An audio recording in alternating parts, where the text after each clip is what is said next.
Ամենամեծ խնդիրը, որը կա Նիկոլ Փաշինյանի մեջ, դա որոշում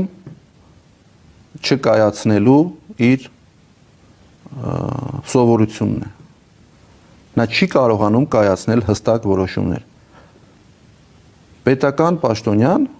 ամենացածրից մինչև ամենաբարձր, հատկապես բարձր պաշտոնյաները ունեն մի խնդիր՝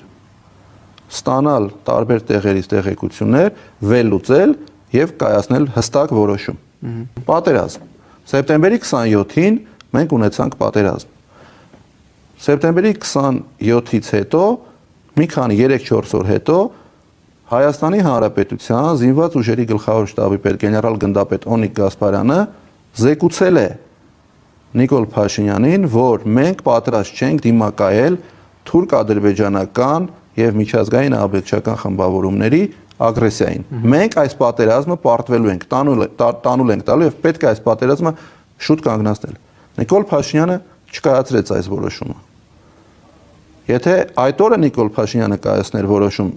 կանգնացնելու, մենք ունենայինք որոշակի կորցրած տարածքներ, չէինք ունենա գրեթե զոհեր, կունենայինք նորմալ երկիր։ Որից հետո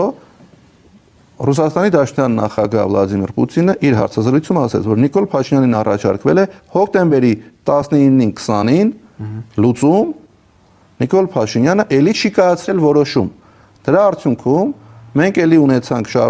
շարունակեցինք ունենալ զոհեր,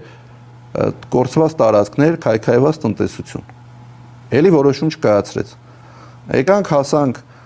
ելի մի քանի անգամ եղավ հրադադարի պայմանավորվածություններ, չկայացվեց որոշում եւ ունեցանք այն խայտառակ իրավիճակը, որը ստեղծվեց մեր երկրում։ Այս մարդը որոշում կայացնել չի կարողանում։ Նա պետական գործչի ունակություններ չունի։